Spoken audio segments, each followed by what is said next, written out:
torturing him. He said he knelt down by Derek, right in the right part area where he had hit him with his rocks all these times. He said 3. Hit him in the head and there was some blood there. He took the Kool-Aid and he did his hands like this. He said, so he took the Kool-Aid and I poured it into those cuts. Those are his words. I poured it into the cuts. I said, what forever did you do that for? I don't know, I just did. The horror of the crime was too much even for this veteran police officer.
Watched in disbelief as their quiet street where their children play was turned into a crime scene. 100 yards away in a field lay the body of a 4-year-old child, a child their children played with, a child who died what they describe as a gruesome death. Just can't understand why there wasn't more kids out, you know, when nobody had seen anything. It's not like anybody just pick up a kid and take him out to the woods or anything like that. It's just shock to all of us. It's really bad. Neighbors tell us the 4-year-old always walked the 4 blocks or so down this street to a nearby recreation program every morning. 4-year-old always walked the 4 blocks or so down this street to a nearby recreation program every morning. It's tragic to all of us because, you know, things just don't happen in Sabona like that, you know. 10:30, 11, the storm starts, so his mom went, you know, to get him, and he never made it there. 100 police officers and volunteers searched the area for 5 hours this afternoon using canine dogs and helicopters. The youngster's body was found shortly before 4 this afternoon. That's our concern. This happens throughout the area, but you hear of it more in the cities, and, you know, Myra, Corning, the larger cities, Rochester and Buffalo. However, when you get down to rural areas like this, it doesn't happen a lot, and it's very disturbing to the people. Police combed the fields where the boy's body was found, looking for evidence, and said very little about what they did find. Hours later, a blue van carried the youngster's body away to the medical examiner's office. There are 940 people in this small town, and the mayor says this little boy's death looks everywhere. It's a community where people, you know, would never picture something like this happening.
well known in the community, is arrested for the murder of a child held dear to their hearts. Last night, police arrested and charged 13-year-old Eric Smith with the murder of 4-year-old Derek Roby.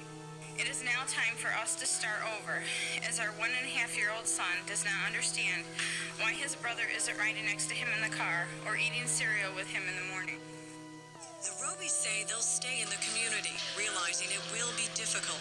The Smiths are well known too. It was with the family's help that police arrested Eric. It finally culminated yesterday with a family member of Eric Smith ascertaining that Eric had been less than truthful throughout earlier interviews.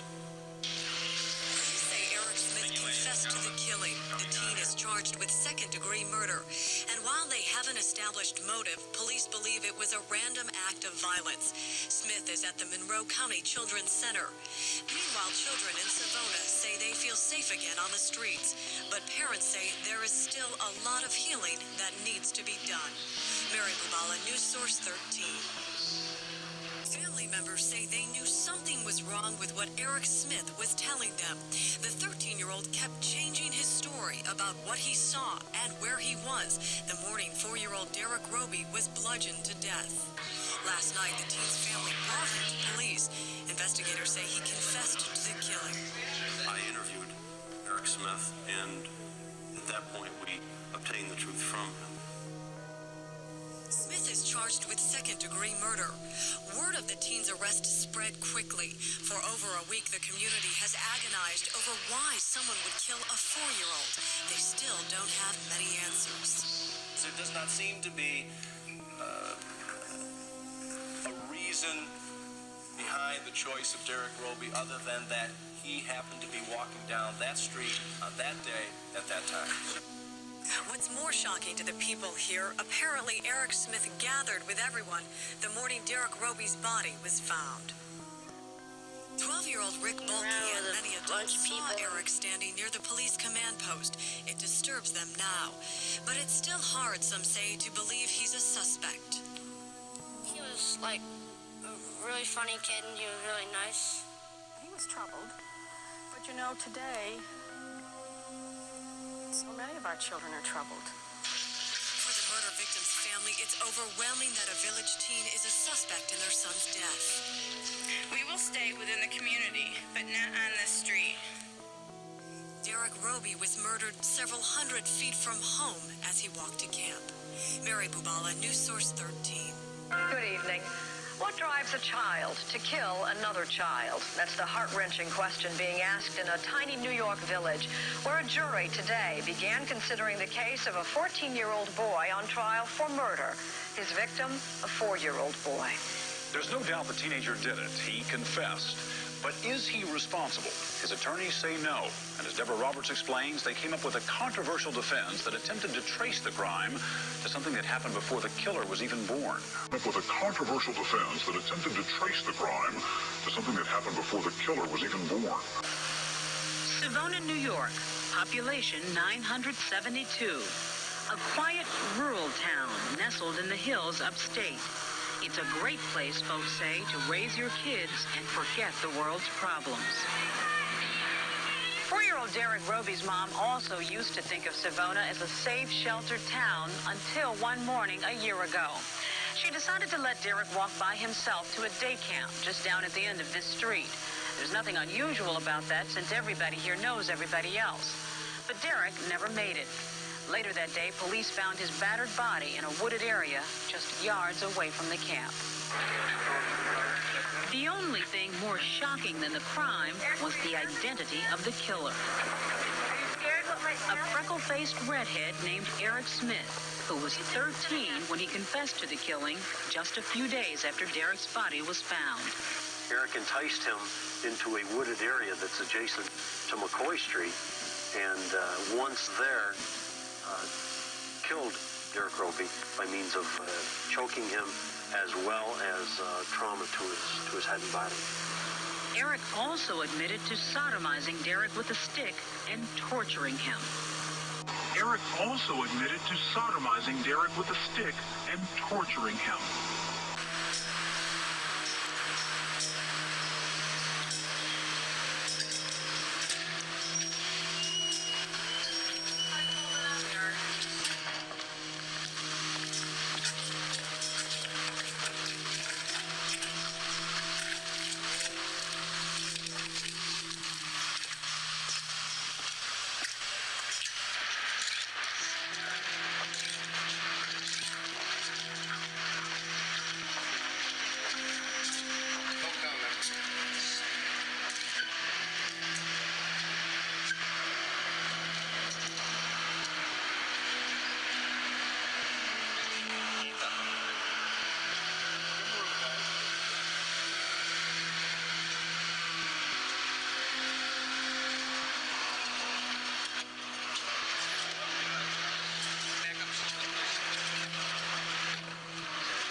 boxer. See ya.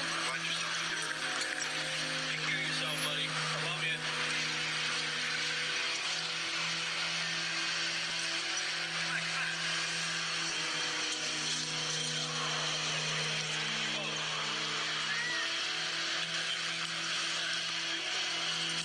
Police and press.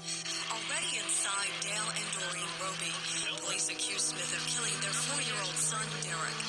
Eric Smith's family sat only a row away from the Robys in the small courtroom. The arraignment lasted only a few minutes. Cameras weren't allowed in. But Smith stood in front of the judge with his arms propped up on the bench.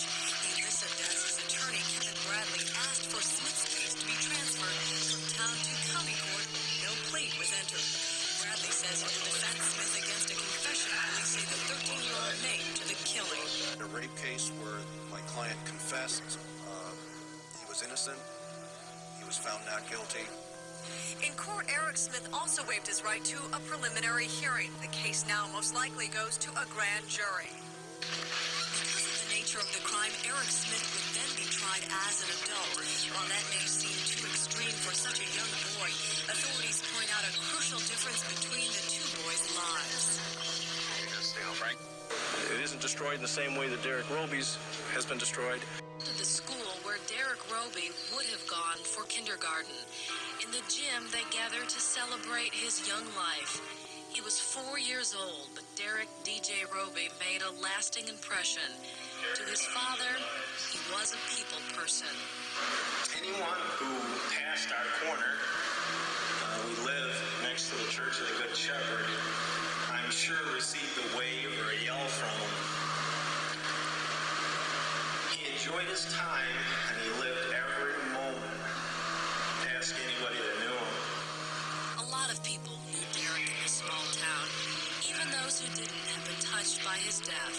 Outside, some may have watched for the meteor shower, but here they listened to Reverend Frank Edmonds describe the boy he called a fireball. And the pain that I have for Derek is that he's not here anymore. That his end was not natural. That he was taken away from us too soon. That he didn't flicker out in a normal sort of way like a meteor passing through the sky, as we will all eventually do in our own lives in a natural way.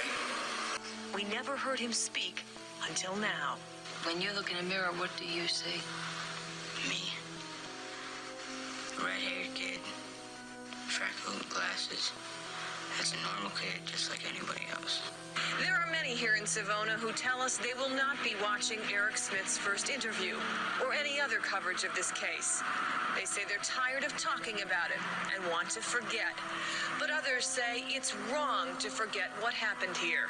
I'd like to know if he can give us a reason why. Why he did it. We still don't know. They will watch and they will listen. But Savona residents may never get the answers they're looking for. This is a glimpse at the Eric Smith no one knows. The teenager who wants to be a country western singer. The boy who talks about his future as if he has no past. What would you sing if you were a country western singer? What would you sing about? Life. What would you sing about? Life. He's a normal kid, just like anybody else. If a regular kid wouldn't do this, who would? A kid named Eric did, so who was that kid? Do you want to know? Not really. In a sports shirt and windbreaker, Eric Smith could have been headed to school. Instead, he walked into a court of law to plead not guilty to intentional murder. A psychiatrist who examined Smith at the Monroe County Children's Center ruled he is competent to stand trial. But whether this case actually goes that far will depend on other psychiatric tests. Few question police claims that the teenager confessed to killing 4-year-old Derek Roby in August. But one question will shape the defense in this case. Did no one understand on that day the consequences of his alleged actions? It really is an expert's case. It's a case that belongs to psychiatry. psychiatrists, and if it goes to trial, there'll be psychiatrists on both sides, and the jury will decide which psychiatrist they give more weight to. That's what is popularly called in the insanity defense. I certainly expect that that's going to be relied upon heavily by the defense, sure. They have to. And the family of the victim sat beside each other in court. Derek Roby's parents wore matching T-shirts from a weekend fundraiser organized by a town still struggling to understand. It's very difficult. You know, people were not able to continue to direct their anger towards an unknown assailant. It suddenly became a young person, another person's life shattered.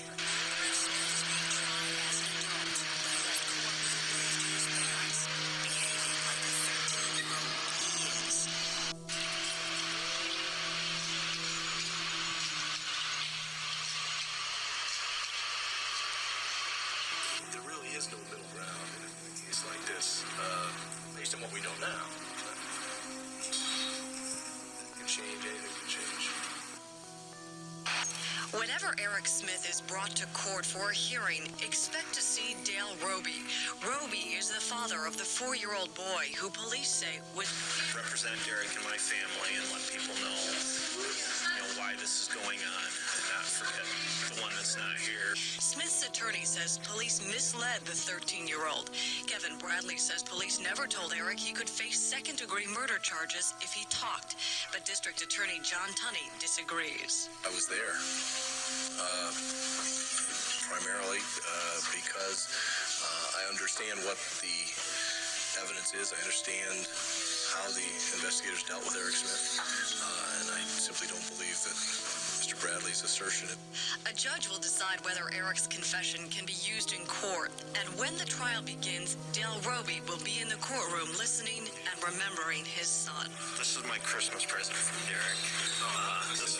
This was a shirt that he picked out in, I think, June or July, and my wife had saved it for me. That's why I wore it today.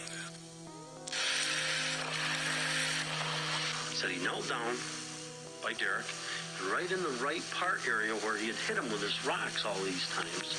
He said 3. Hit him in the head and there was some blood there. He took the Kool-Aid, and he did his hands like this. He said, so I took the Kool-Aid, and I poured it into those cuts. Those are his words. I poured it into the cuts. I said, what forever did you do that for? I don't know, I just did. The horror of the crime was too much even for this veteran police officer. But some of Savona's residents who know Eric Smith were not as surprised. They say for years he's shown a pattern of bizarre behavior. Savona's residents who know Eric Smith were not as surprised. They say for years he's shown a pattern of bizarre behavior. They were both sleeping in the living room. My son took the recliner and Eric took the couch. And evidently my son fell asleep, but Eric didn't, because my son said he had woke up with a burning feeling, something hot.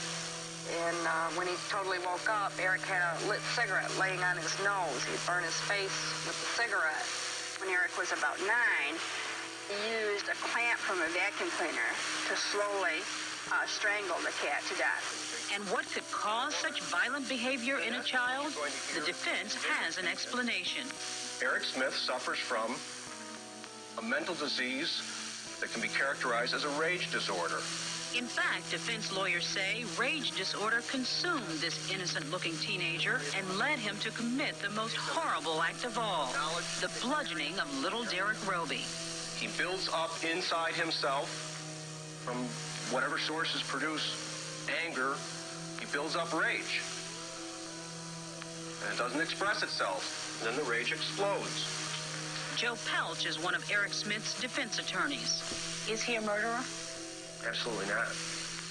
Absolutely not. Is he capable of causing serious physical injury to someone as a result of his mental disease? Absolutely. But he confessed to killing a 4-year-old boy. He never said in his confession, I'm going to do this horrible thing. I intend on doing this horrible thing to this child. But the child is dead. Absolutely. He was killed. Absolutely. I believe that Eric has this mental disease, and that when he falls prey to the mental disease that these things happen, and he cannot control what happens. So Eric Smith's defense team is arguing insanity, saying the psychiatric term for his condition is intermittent explosive disorder. They brought in renowned psychiatrist Dr. Stephen Herman, who told the jury what Eric told him about killing Derek Roby. He's smaller and practically helpless. I had to get my anger out on him. I wanted to hurt him. Defense lawyers are also relying on the often used theme of a difficult home life. Do you recall spanking with any implements? My hand. You ever use a belt or a paddle? Probably once or twice, a belt. Eric's father acknowledged that there were problems in the home. A lot of people have noticed my aggressiveness and kind of shied away from me. But what makes this case unique is another defense argument. One reason for Eric's violent behavior, say his lawyers, is something his mother did before Eric was even born. Name for the record, Tammy Smith. While pregnant, Tammy Smith took powerful medication to prevent epileptic seizures. Did you stop taking Tridione any time during your pregnancy with Eric? No. Tridione, also called trimethadione, was determined to be dangerous for pregnant women as far back as 1971 and has carried this strong warning label since 1980, the year Eric was born. To be dangerous for pregnant women as far back as 1971 and has carried this strong warning label since 1980, the year Eric was born. It is by far and away the most toxic drug for a pregnant woman to be on. Neurologist Dr. Oren Davinsky, a specialist in treating epilepsy, says most doctors today prescribe drugs with less damaging side effects. He says the vast majority of children whose mothers took trimethadione during pregnancy develop serious problems. It can cause major congenital malformations. There are a variety of minor anomalies, which are things like low-set ears, widely spaced eyes, which are more minor and cosmetic. And then there are neurologic problems like mental retardation, learning disorders that can range in severity, but are also relatively common. And Eric, still in the 5th grade at 14 years old, has all those problems according to Dr. Herman. Commonly in this syndrome, the ears are malformed and folded over towards the front.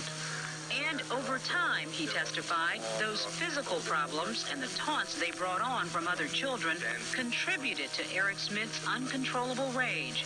What we're saying is that he was developmentally delayed academically, walking, talking, things of that nature. His eyesight's bad. And that led to a low self-esteem, a feeling of no self-worth. And that coupled with the other kids in school picking on him because he looked funny contributed to the mental disease that he is now suffering from.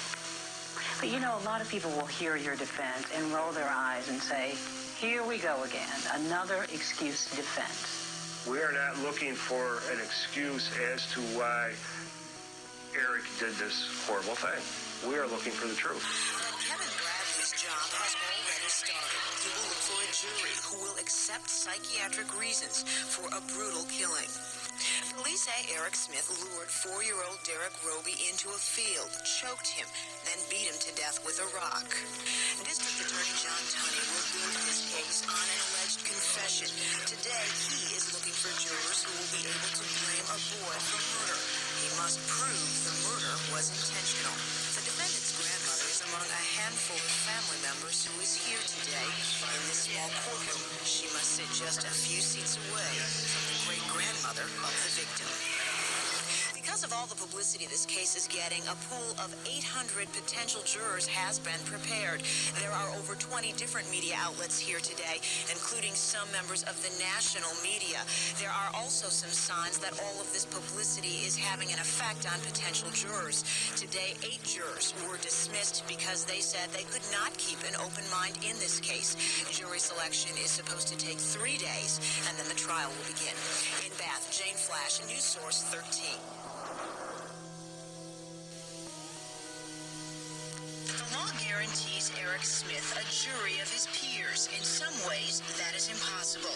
The defendant charged with second-degree murder is just 14 years old.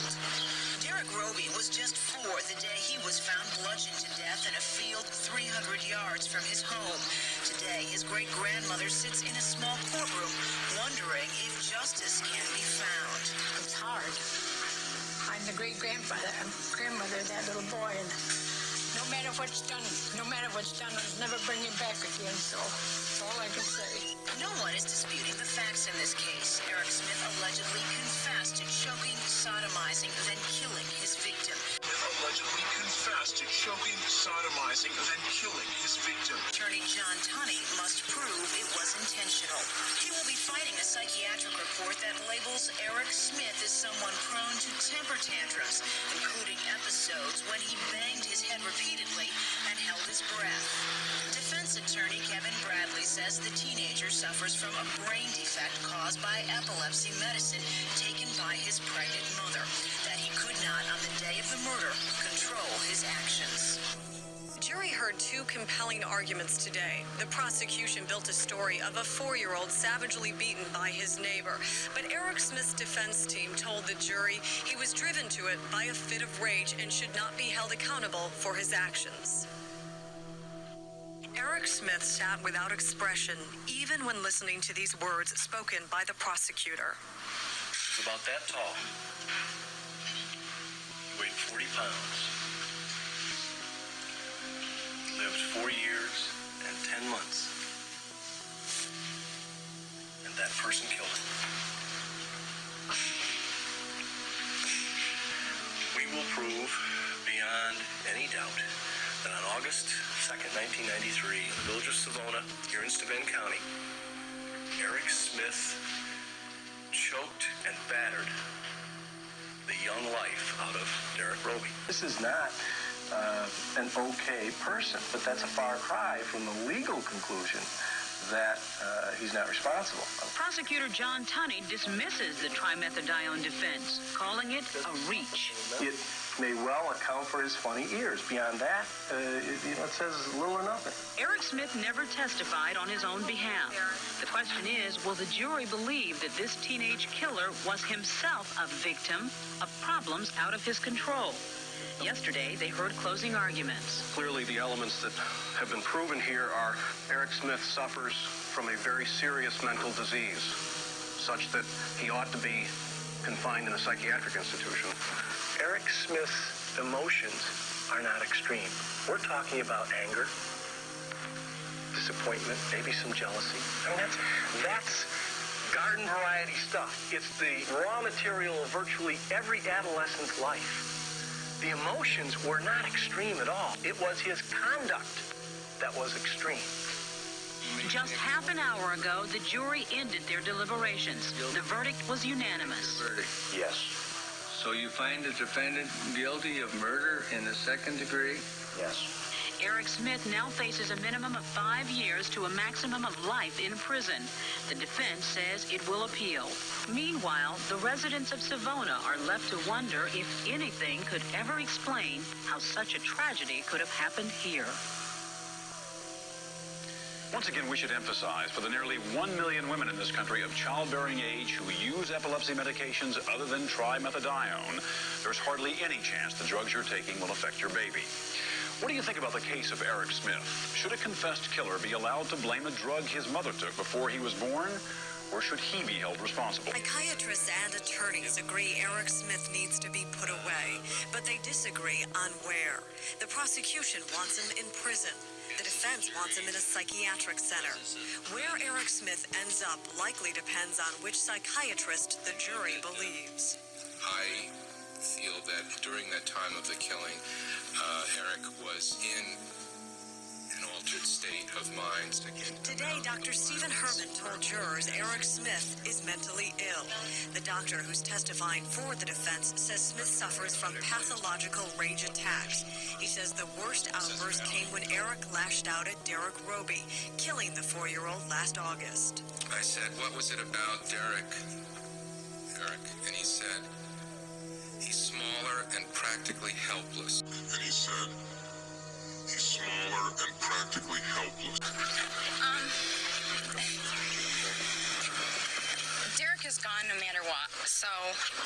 outcome. I just hope that he doesn't kill any more kids. What is the best chance for society to fix Eric? Is it in a psychiatric center or is it in a state correctional facility? I think that's the question that should be asked. Yeah, I brought some rocks today that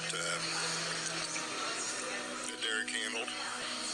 He and I went for a walk one Sunday morning, and he got into some rocks alongside the road, and he said, he came running over, he said, "Here, Pop. He said, "No, you take these rocks and don't throw them away." He said, "They're magic rocks." I said, "Okay," and I didn't for some reason. I kept them, and I just brought them today to have a little something to Derek. Eric Smith is just 14 years old, but tonight he was convicted of a very adult crime. After 10 and a half hours of deliberation, jurors found him guilty of second-degree murder. Now, that pronouncement set off a wave of emotion in the court. This case has already dealt out its share of pain. So you find the defendant guilty of murder in the second degree? Yes. Is that unanimous? Yes. You may be seated. Eric Smith's mother left the courtroom in tears. His grandmother, who wears a respirator, nearly collapsed in grief. But outside the court, the parents of the young victim, Derek Roby, spoke with reporters. Derek is still gone. Something had to be done with him, and it was done. And now we have to get on with it. I have another son that we have to go home and start all over with him and see if we can reconstruct what's left of our lives. We've had to deal with Derek's loss all year long, and I think we've come a long way. This is hopefully somewhat of an end where we can start building on and going from here. I've been on the bench 24 years. Yes, it's a difficult case. You got nobody sympathy. It's terrible for everybody, but I have a great faith in the jury system. I don't comment on what the jury did since I don't know what they did other than their verdict. How is Eric? I don't think he's taking it too well. I think this is a textbook example of the system working well. The jury did a very difficult thing. I think they dealt very responsibly with the law and the facts. And stepped forward and made the hard decision and said that's the right decision. And I have great respect for them. Eric Smith is sentenced to a term of detention and incarceration, the maximum which is life. Eric Smith will grow up and possibly even grow old in jail. But the 14-year-old showed no emotion today. It has been like this throughout the trial. His attorney says there's a reason why. The fact that he doesn't show remorse ought to be a demonstration to all of us that Eric is a very sick child. Sooner or later, people have to be held accountable for their actions. Outside the packed courtroom, Dale Roby says he got what he came for, justice for his 4-year-old son, Derek. But inside court, he struggled for control. His request for the maximum sentence stood in stark contrast to his tender words about his own son. When Derek came into this world, I cried.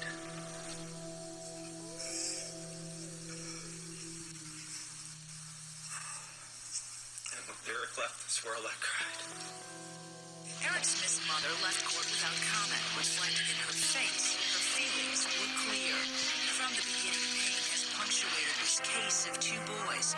First, for one memorialized in bronze who will never grow up. And now for another who will do so in prison. The man charged with bringing this case to justice tried to sum it all up. Callie, what? A child doesn't all of a sudden just kill someone.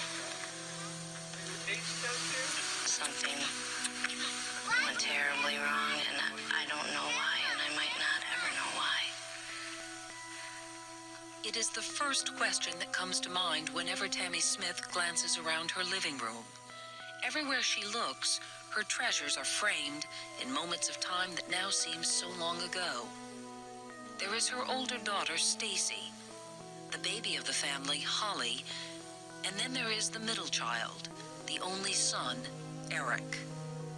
He smiles at her from the wall, still revealing nothing. Each night, Eric's father, Ted, comes home from work, looks at those family pictures, and is reminded once again. We thought we had a kind, considerate, helpful, very nice young man. And then, boom,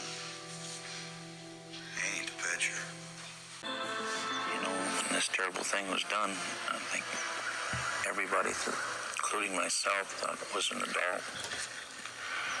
And how could anybody do such a terrible, terrible thing? Grandpa! Grandpa! Yeah. I was there.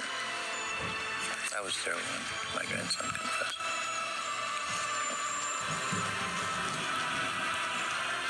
And it was terrible. A Southern tier will stay in prison for killing a 4-year-old boy. Eric Smith was denied parole again today. News 4's Nolina Shapiro joins us now with the latest on this case. Good afternoon, Nolina. Good afternoon, Teresa. This isn't the first time that he's been denied parole. The New York State Board of Corrections said they reviewed his record and this brutal crime, conducted interviews, and deliberated to help them reach their final decision. Convicted child killer Eric Smith will not be a free man anytime soon. Denied for a 9th time now, the Southern Tier man convicted of murdering a 4-year-old child when he was 13 has been denied parole again. Eric Smith, seen here in video from the initial time of the crime, was sentenced to 9 years to life in prison back in... Looking for is me. Well, now back to the Robies. Now, it's been nearly 19 years since their 4-year-old son, Derek, was taken from them by a 13-year-old killer, Eric Smith. Now, you interviewed Smith in prison, and he swears he's not the same person. That's right, and he's up for parole for a 5th time this week. And his victim's parents and brother are doing everything they can to keep Derek's killer in prison.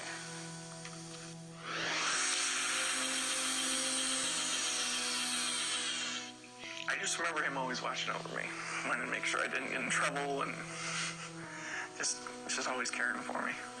Dalton Roby wasn't even 2 years old when his brother Derek was brutally murdered. But in the short time they had together, he knows his big brother was always there for him. A little boy full of energy, Derek loved animals and playing practical jokes. Yeah, he knew that the older ladies would be walking to church, and so he took his rubber snake out and laid it on the sidewalk and then watched out the window as people walked up the sidewalk. Derek was just shy of starting kindergarten and turning 5 years old when he was killed by 13-year-old Eric Smith. On August 2nd, 1993, Derek was walking to a day camp just up the street from his home. Smith was riding up the street on his bicycle. He lured Derek into a nearby field where minutes later, he was dead. And then, of course, as more details came out, I mean, it was just kind of hard to fathom what he did. You know, how he led people away, how he drove by Derek on his bike, turned around, saw the other kids going into the park, and then he came back and approached Derek. I mean, it was so calculated.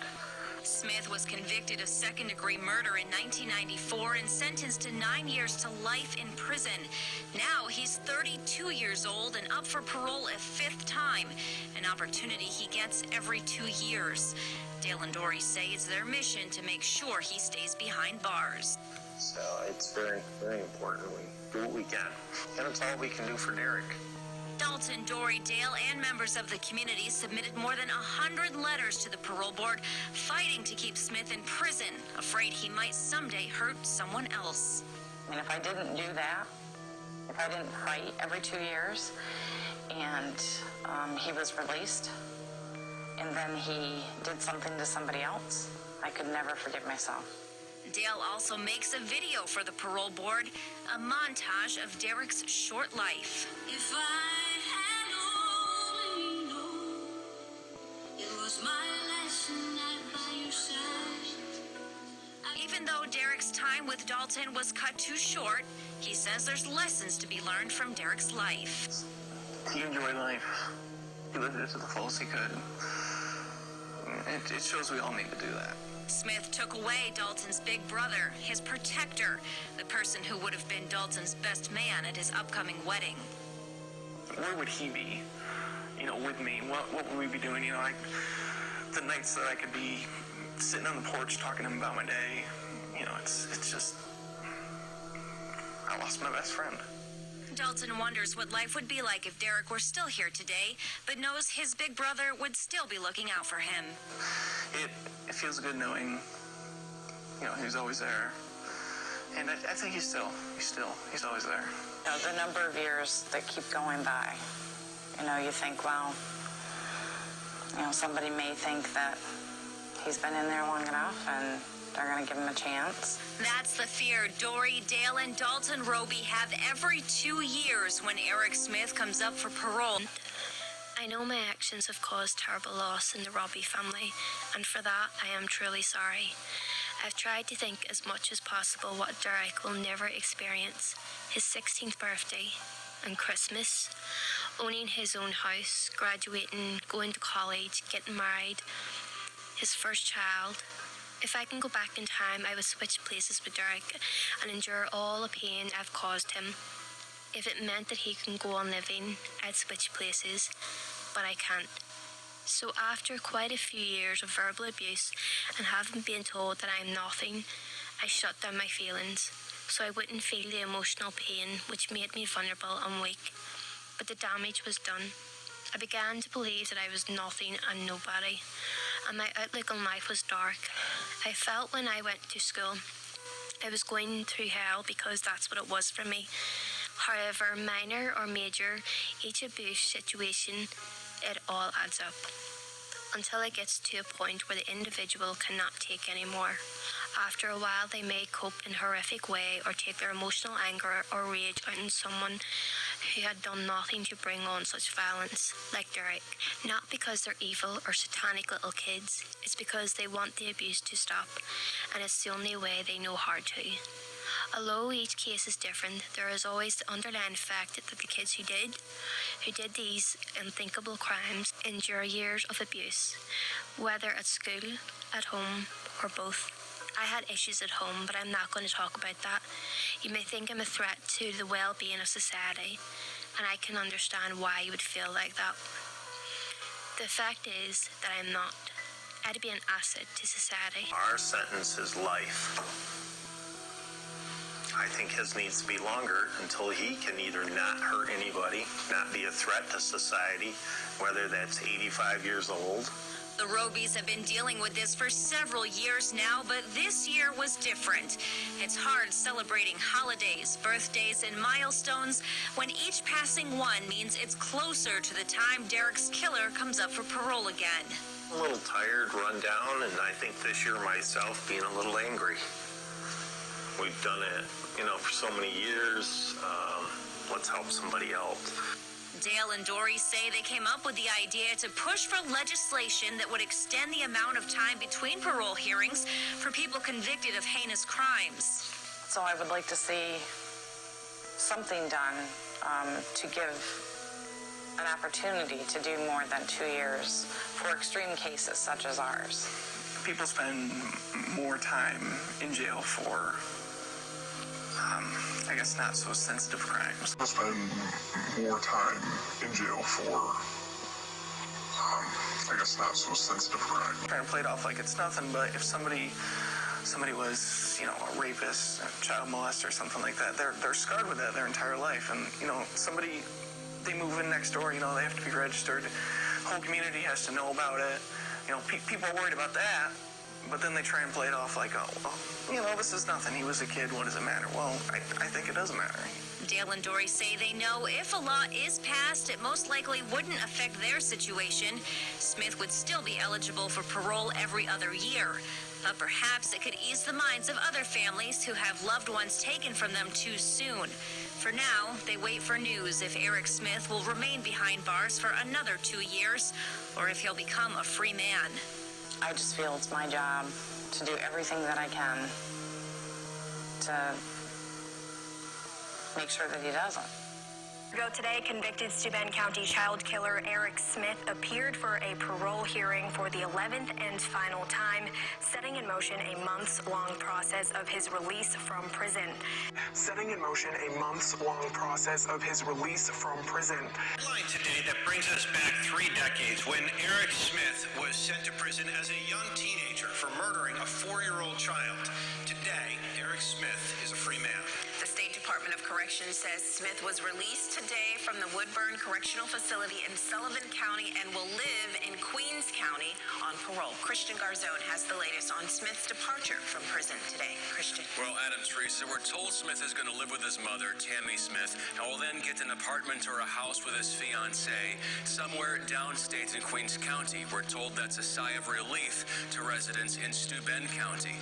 This comes 10 weeks after his original scheduled release date. He was granted parole back in October after being in prison for nearly 28 years. The delay came because he did not have an approved address. A local family appeared in Albany alongside Senator Tom O'Mara and Assemblyman Phil Palmisano to push for legislation that would help the families of victims who have been brutally murdered. WNY's Samantha Potter was in Albany to meet the Roby family and hear what this bill means so much to them. They're calling it good common sense legislation. It's a bill that would extend the period of time from 2 years to 5 years for violent offenders to apply for parole. And one Steuben County family is helping make it possible. Prison walls. It's horrendous to have to pull it all up every 2 years. It affects our other son. It affects our parents, the rest of our families and neighbors. It just would be so much better if it was at least doubled so that we had much more time to effectively live. With Smith being up for parole every 2 years, the Robys have had to start planning to present letters, home videos of Derek, and speeches every 18 months. And with that comes the emotional pain and suffering of having to relive their son's murder. Those that commit these types of crimes need not have the opportunity to join our society every 2 years. State Senator Tom O'Mara and Assemblyman Phil Palmisano are co-sponsoring a bill that requires violent offenders like Eric Smith to wait 5 years instead of the current 2 years between parole hearings. This legislation is common sense legislation, which would give the parole board the ability to wait up to 60 months on a case-by-case basis, rather than having to put families who've gone through such a horrific tragedy every 2 years. And it's common sense legislation. It's the right thing to do, and that's why we're actively pushing so hard. And to have the families come up, like the Roby family, come up and share their personal story, puts a face and name to this issue, which I hope is something that can help push it over across the finish line. With session ending in less than a month, Palmisano says we should find out if the bill passes within the next 3 weeks. Under the conditions of his release, Smith cannot leave the state without permission. He's also agreeing to constant monitoring and check-ins with his parole officer. The district attorney for Steuben County says these parole conditions are pretty standard. He knows the idea of Smith being free is difficult for many, especially those in Steuben. Unfortunately, that ship has sailed, and that's a decision made by state parole, not by anybody else. So we can't influence that at this stage. So it's a tough day for any of us here in Steuben County law enforcement, particularly those of us who were around when this happened. So the only thing that I can think of is just the concern for the Roby family. Obviously, they lost a 4-year-old child so long ago. They were the limited contact I had with them. They were great people, and this is just one more re-victimization. Now, when Smith arrives in Queens County, he will need to notify the Community Supervision Office within 24 hours.